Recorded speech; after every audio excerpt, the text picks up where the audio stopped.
So here I am walking with the pups. We're just going to go over what happened today. So the Federal Reserve had their meeting and they decided to raise interest rates up 0.75% or 75 basis points. Why they call it that, really, they just moved the decimal two places. I don't know. But what matters is this, is that money is going to get more expensive, right? Because the Federal Reserve rate is what they lend the banks to the banks. Then the banks lend to us at a higher rate for profit, right? And so when the Federal Reserve raises their interest rate up, the bank's going to raise it up on us. So what does this mean? It means everything is going to get more expensive. It means the stock market will go down. It means, what else? Housing will get much more expensive. And not only that, but people...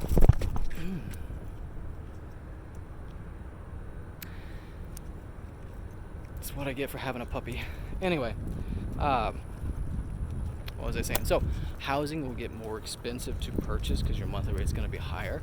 However, the price, there's a good chance the price will correlate in a downward position because not enough people will qualify, right? What is the Federal Reserve doing? I mean, they said in their meeting that they want housing to go down, the price of housing to go down.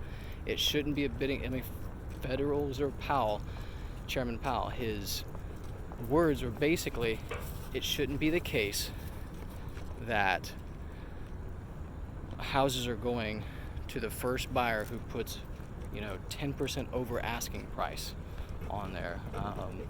And it was even more than that in some cases, right? So this is one of the things he wants to avoid, and he and the rest of the Federal Reserve are working diligently to lower.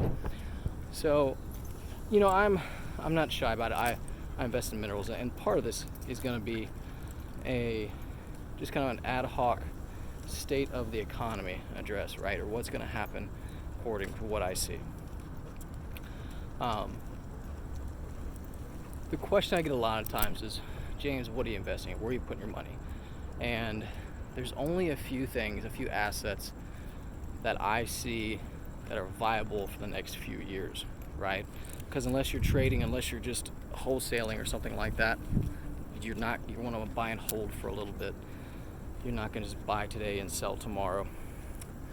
Those are oil and gas mineral rights, drilling interests with that, depending if you need a tax write-off or not. Secondly, it is in U.S. Treasury bonds. Again, as the Fed raises the rates, the amount that those Treasury bonds are worth becomes more, right? Or sorry, not more, but the rate of return for them is more. So, it might go up to from 3% to 4%, which 4% is not anything sexy. I get that, but it is the closest thing to a guarantee you can get on this earth, right? Because the U.S. government backs it. Okay, it's not some guy on YouTube telling it. It's not some hedge fund member saying, "Hey, you're going to do this." It's not. It's not even another prestigious company that says, "Hey, yeah, we'll back this." That could go under. It's the U.S. government, man. I mean, there is safety in that. They're going to be here tomorrow. So there's those two items: minerals, long-term Treasury bonds, or sometimes short-term ones. Like the 6 month is literally at, I think this last time I saw it was around 3%. So I think the 1 year Treasury bond was around 4. So you could just say put 50 to 100 grand of your savings account. Say, hey, I want to save this, but instead of just having it in, an account at whatever bank earning a fraction of a percent, I'll just put in U.S. Treasury bonds. I'll make 4%, right? And I can guarantee it's going to be there in a year, right? And if I have to, I can sell it early, and I'll just maybe get 2% or something like that, right? So it's actually really looking lucrative to the point where a lot of people are asking themselves, hey, hedge funds, the big buyers of houses, are making around 5 or 6% on average in cash-on-cash return in real estate, right? What happens when Treasury bonds get up to 5 or 6%, or close enough to it where the hedge fund says, hey, why put $1 into real estate when that might have some bad tenants, some vacancies, some repairs, may not go up in value very soon. I'll just put in treasury bonds that are guaranteed. And then they start to sell the real estate and they put in treasury bonds and it starts to tank the market a little bit, or correct. We'll see. Anyway, so minerals, oil and gas, minerals and drilling rights, long-term treasury bonds, sometimes U.S. treasury bonds in general, investing in my own business, right? So I run an insurance agency, home and auto, property and casualty. Feel free to shoot me a message if you want to quote, save you some money on that. And then the last thing is invest in yourself, right? So get education, get good courses, things like that. Those are the 4 things that I see are very valid right now. Real estate, I love. It helped me get to my first million.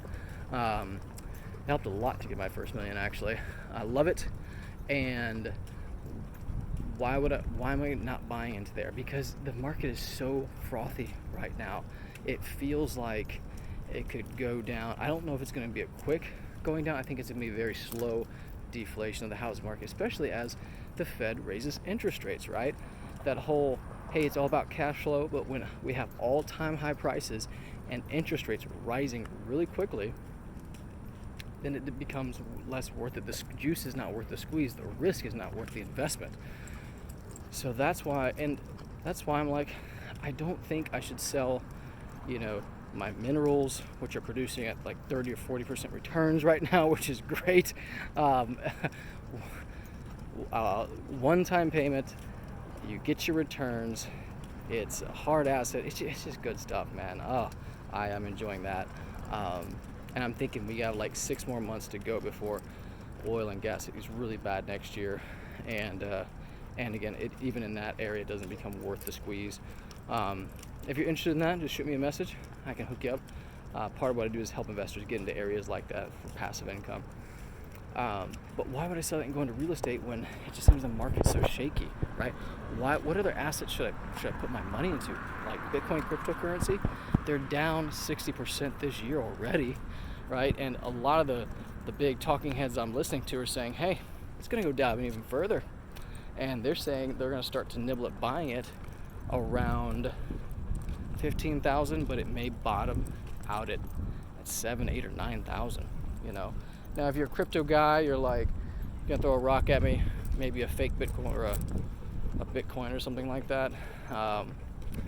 But I get you. It's not what you want to hear. I think Bitcoin will go up quite high, but not on this side of the cycle. I look to buy some again around 8 to 10,000. I'll start to buy some. But I don't think it's its time to shine right now. It has not proven itself deflation resistant, or recession as another word for deflation resistant. So there's cryptocurrency, stock market, same thing. It's down type thing. Not only that, but as money gets harder to borrow, companies, especially the tech sector, are going to find it really hard to get financing.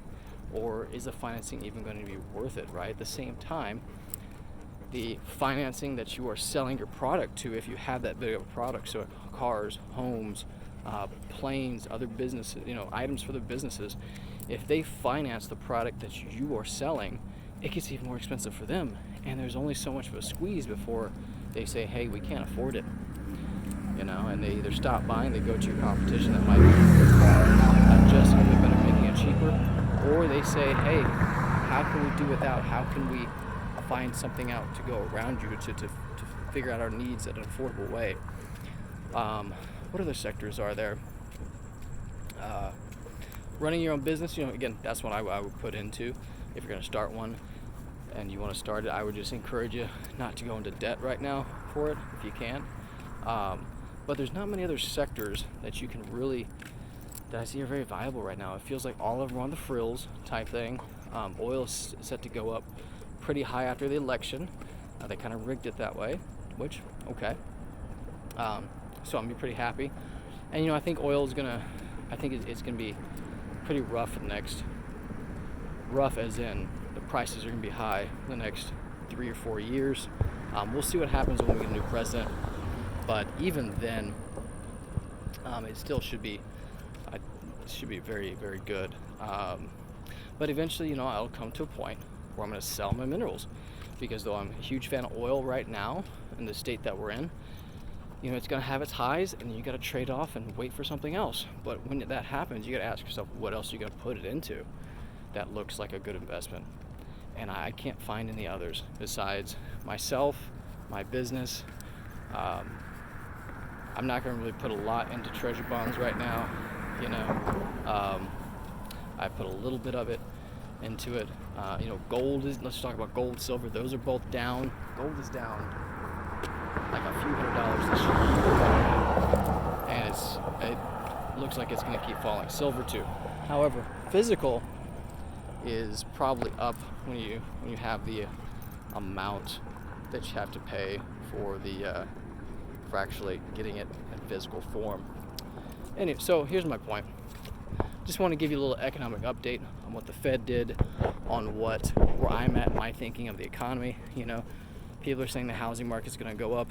It is not. Let's face it, it's not going up. So there's only two other directions it can go, and that is flatline, maybe a little correction with that, or go down. So choose your risk. What do you want to do? Oil and gas is set to go up. You know, there may be a lot of naysayers out there, and that's fine. You talk to people in the industry that don't have anything to sell you, and they'll tell you, no, it's going to be good for the next few years. So I don't know. Make your choice. Stock market's on its way down. Bitcoin's down. Gold is down. Who knows? My reflection is down as I'm making this video, but all I'm trying to say is that the Fed wants to tighten things. It wants to send us into an economic collapse. Well, maybe not collapse, but a recession, right? And they're not very good at moderating it. It's not going to be a soft landing like they say. They pulled off 2 of the last 27 of those they tried, something like that. So, and who knows if it's even really up to them to do it. That's something they won't tell you. So my point is, I don't want you to get hurt. I don't want you to look back at this and say, man, I wish someone would have told me this or anything. I'm sitting here telling you right now, this is what I see. This is what I think is viable. I'm just a guy who has invested enough to really not have to work type thing. I've got some financial freedom, and I just want to be there to help you, give you some food for thought, and maybe some opportunities too if you're looking to invest. So contact me if you have questions. I'll talk with you then.